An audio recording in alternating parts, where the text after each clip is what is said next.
Ryan, we are live, man, on the Books4Guys podcast. I have been looking forward to this conversation for quite some time. Even before talking to you about Books4Guys, I've just been looking forward to connecting with you and just talking, man. So I'm super excited to have you on. I'm happy to be on with you, Chris, and thanks for your patience over the holidays. I think I pushed you out a couple times, so I very much appreciate it and eager to get after it with you.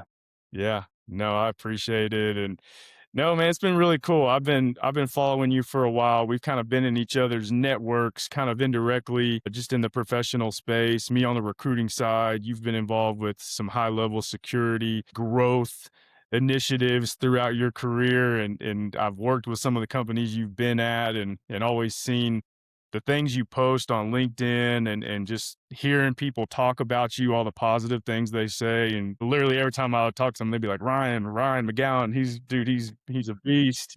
He's incredible. And so Uh, you may not know it, but guys like me follow and see what you do. And I've always been like, dang, Ryan's a cool dude. I got to figure out some way to connect with him and have him on. And man, just as a leader, seeing the stuff, it's just been, dude, I'm just, like I said, I'm excited to have you on and just talk more about you and your background and learn more about you. awesome, man. I guess I better bring my A game. It might only be downhill from here for you, Chris. I don't know that I'm that impressive, man, but no, I'm happy to, you know, happy for the opportunity, man. Let's get after it. Yeah. So man, you've been, like I mentioned, in the security space for quite a long time.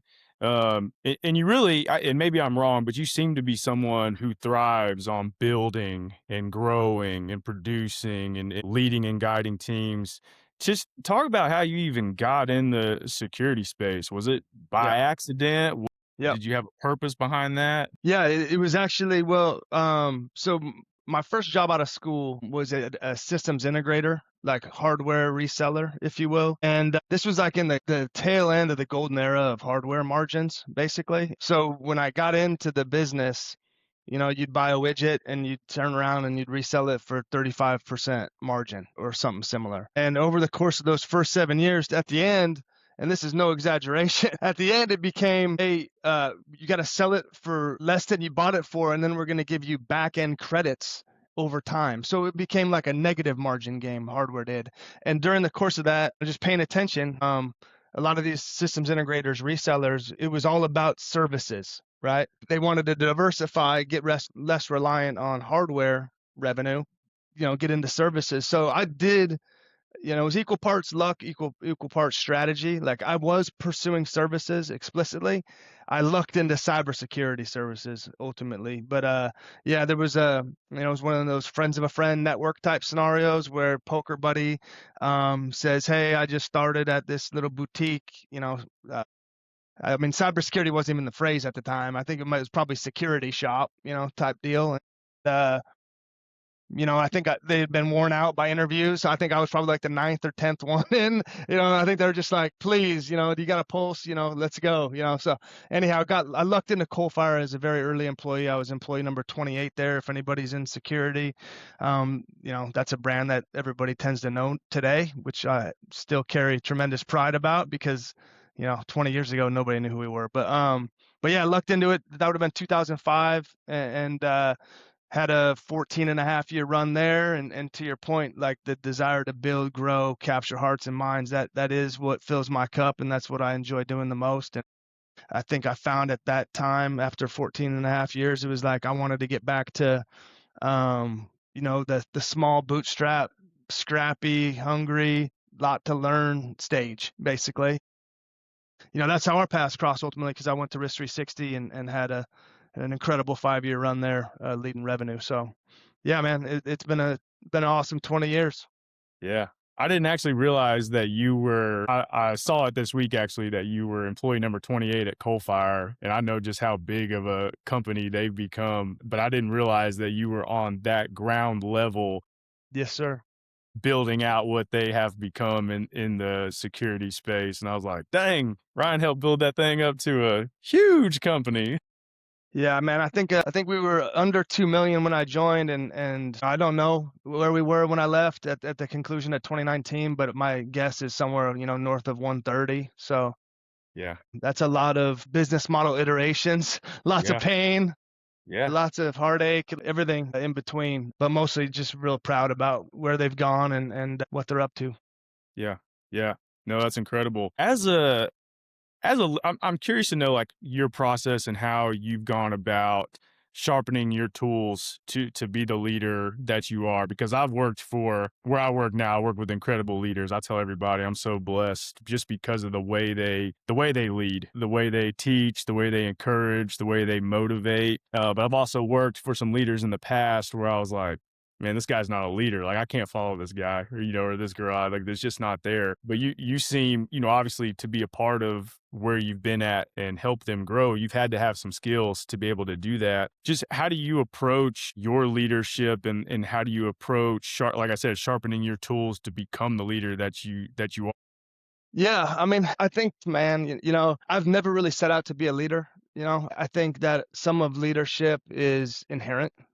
Growing up, I was the quarterback. I think when you're put in that position, you have to lead. I mean, that is your job, frankly, is to be a leader. So, there's a gravitational component to the quarterback, like Yeah. he's calling the huddle, So I think that's part of it, but I've always just aimed to be a good teammate. Like that's ultimately been my goal. Good teammates have a lot of leadership capabilities. Good teammates look out for the person to their left and right. Good teammates, look downfield and think about future obstacles and work to run plays to get around the obstacle that's downfield. So yeah, I mean, I think being a good teammate's always been my goal. In terms of like what would I attribute my skills to beyond the innate skills of a leader. I'm big on modeling and emulating and paying attention to your surroundings. And I think I'm nothing more than an accumulation of what I've seen in others, good and bad, and what I want and what I want to apply from what I can take from them and apply, or what I've taken from them and don't want to apply. I think I've had the good fortune of working with a lot of very strong leaders, both professionally within my home growing up. My father and mother, tremendous examples of leaders, and then also, of course, throughout my athletic career, which is long since over, but were formative nonetheless. So I think, and even when I coach my kids, it's like, actually, I'll tell a story like a coal fire, early days, struggling. Nobody knew who we were, trying to get a new service off the ground. Nobody even knew the service existed. And, I joked that I was probably a pay period or two away from being terminated. It was like the dark days. And my wife just innocently, I'm talking with her about it, and Tina just says, what is Ken doing? And the joke over time has been WWKD, right? Instead of WWJD, right? Because it was like an epiphanal moment for me. I was like, yeah, of course. Like growing up in sports, I'd see, Ricky Henderson's stance and I'd want to emulate his stance, or I'd see, how Steve Largent, took a stance. Why am I not doing what Ken Ballard's doing? He's over there crushing it. Yeah. So, but I think that's a superpower when you can be observant, when you can see people that are experiencing success and you can tie the patterns that they're out there executing, and you can like make those your own. Like, I mean, that is just it's obvious, but I think it's a superpower. Some people can do it at very high levels. That's how people ultimately reach very high achievement, I believe. Modeling, paying attention, trying to tuck in, positives that you see from others into your own game. Ultimately, I think. Long Yeah. answer, but No, I no, think it's a no. Well, I was balance. listening to just kind of just as you were talking, and again, I was kind of just thinking back to the leaders that I have that I'm so appreciative of, and they have this similar approach. It's, for me, I'm always looking at them for help, but they're like, dude, you tell me what you need from me to help you. Like, I want you to succeed and to be the best you can be. Like, tag me in if you need, or hey, if you got a question. Like, the best leaders are never, they're not coming in from the get-go and just telling you what to do and making you go a certain route. Like the best people I can think of, they're just like, hey man, here's what I tried, it worked, maybe it works for you. If it doesn't, try something else, let me know what you need help with. But then they also have that kind of on the back end of your answer there of just never being satisfied where they're at, like continuing to observe other people, continuing to read a book, about somebody or and the way they lead, and listening to podcasts or going to different things to hear people speak, like just constantly trying to be better, and sharpening their skills so that they can use And when guys like me see that, it just encourages me, to do the same thing. And okay, if they're reading a book, if they're continually trying to be better, like I already think they're better than me, but they're still trying to get better from where they're at. So like they're never stopping. And again, that's just what I've seen from you from afar. It just always seems like you're trying to be better, you're trying to learn, you're trying to encourage. And again, that's where I was just like, man, Ryan seems like a cool dude to work with. Seems like a great person to have as a leader. Yeah, I appreciate that. I think there's two things that I try to anchor around. It would be humility and principled. Like I think I know right from wrong, and I know I don't know much. So that makes humility quite easy actually. But humility is also kind of endearing, particularly much more so than the opposite of humble. Yeah, I mean, I think those are two of the two strong characteristics of leaders. I think principled Yeah. and humble. Yeah. I love the phrase, like, just, "I don't know." I Yeah, love when people say that because I don't know, the more I hear people, like, try to answer or build like, they think they have to have the answer, the more you're like, "No, you're full of it." But it's so yeah, yeah, I yeah, love when people go like, "Man, I don't know. I don't know yeah, anything." Like, yeah. we're all Right. trying to figure this thing out. And the older I Yeah, get, actually, it's kinda funny, the older I get and the more I get into just, just kinda the prime of my career, the more I'm comfortable being like, I don't know anything. I'm always I just agree. trying, as just Yes, like everyone else, just trying to yes. figure it out. And Like I but have I a think bunch of people appreciate experience. that. I think so too, man. Absolutely. I do too. Yeah, Yeah. yeah. So do you? Obviously, Ryan, we were talking. You kind of made a joke when I was telling you about the Books for Guys podcast. You were like, "Hey, man, I gotta start doing some reading so Yeah. I can bring something to the table here." Are Yeah. there do you do a lot of reading as far as like is it for enjoyment? Do you read to grow professionally? I mean, kind of what's that I part of think your it's life look it, like? it's fits in spurts. I think I don't know that I read for enjoyment. I think I'm constantly reading. I mean, really, I'm constantly reading. So I'm a voracious reader in the sense that I'm not watching YouTube videos. I might not be reading anything much better quality than the YouTube video, but I'm reading. I'm reading.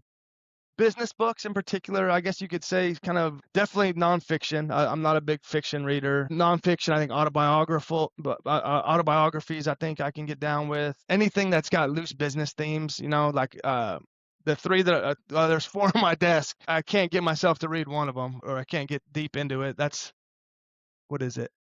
Yeah, economics in one lesson. It's a Oh, snooze fest, but I probably knew that when I bought it. yeah. But I got the inner game of tennis, Okay. and that was a recommendation. I think Bill Gates maybe had that on his. Reading I think list. he wrote the epilogue. I believe it's been a minute since I've finished that book. That it's got business application as much as it has tennis. I do happen to have a freshman tennis player, so I thought it'd be Good doubly one. worthwhile. Unreasonable Hospitality, that was a hot flash in the pan. You've likely heard of that. It's I think it came out recently and it got a lot of attention. And I That's been took recommended to me a lot took over some the past good couple of months. took So some it's on good my principle. list to read Yeah, soon. that's how it was too. It's like, the third time I hear of a book, it's like, Yeah. okay, I need to have this book. And I actually got the book back in the spring, and I sit down and we were in Cabo, and the gentleman right next to me was reading the exact same book as me at the pool, which was Yeah. Unreasonable Hospitality. And then the third one is Scout Mindset. It's been a while since I picked that one up. I've read it. I mean, they're all loosely, philosophical, business, headspace, how to win ultimately. Those are the types of books that I guess I invest in. Don't read Yeah. them all to conclusion. I think I have a tendency to be like somewhere between like 40% and 75% of the way through the book. I'm like, I know what this book is about. Yeah. Like I could put this Yeah. book down. It's like I got the themes of this book already. So I don't tend to read them truthfully cover to cover, but certainly took something from each of them. Yeah. Well, I'm glad you say that actually, because I've just now learned recently, like I don't have to read the book word for word from start to finish to get the Yeah. message and actually apply it. I used to think I need to read every single word, but then as I started doing a lot more with Books for Guys, I was like, man, I've got a lot of books to read. I got to figure out some way to shortcut this. Yeah. So now I'm not afraid to if a book really isn't speaking to me to put it down and move on, or if I'm able to skim it, take notes, if I see a chapter that I think hey, this is actually something I'm interested in, read that. But it's been challenging to myself too, because I'm like you, I find a lot more just interest in biographies, specifically sports, Yep. coaches, but that's transitioned into leadership, financial, business books as well. So that's kind of probably 80% of what I read.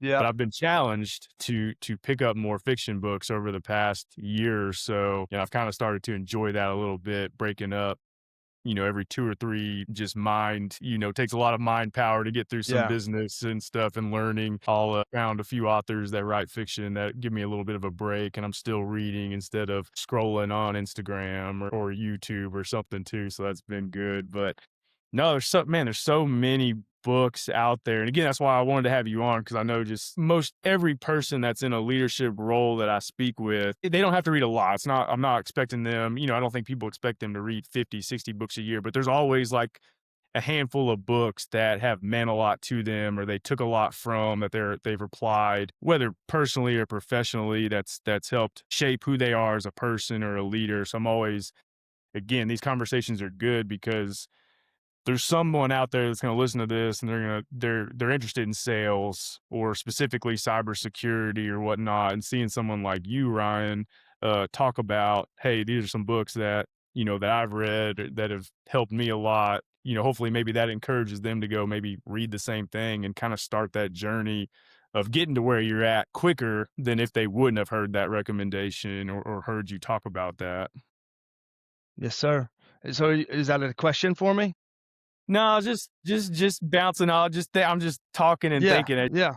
Everything you're saying, it's aligning with things I believe in, and just Yeah. again, it's you're answering things, and I think people are going to find value from it. And I hope people take again just the unreasonable hospitality. Like again, that book's. I'm glad you brought that up because it's literally on my next book to read because it's Okay. been brought Okay. up so many times. Has it on the podcast as Yeah, well? yeah, It's yeah, been brought because up. I always ask people, like, what they're Yeah. reading or what their Yeah. recommendations are, and I Yeah. think, like, in the last 10 conversations I've had, it's been brought up 4 or 5 times, like, half of the Yeah. conversations, it's been a Wow. recommendation, Okay. so I'm like, Yeah. Yeah. "Okay, this is a good book if this many people are recommending it," so and I'm like, "How have I not Yep. read it yet?" Yep. Yep. It's splashy. I think it's new. That the inner game of tennis, I think, was written like in the '70s originally. That one's been around for a while, but yeah. Yep. Do you Take a do little you bit from all of them. Yeah, yeah. Do you, kinda switching gears a little bit, do you play tennis? Like, do you challenge yourself to No. play with Because I have a freshman in high school Yeah, that's getting into it. Well, I guess he's been into it for a few years. I've played with him.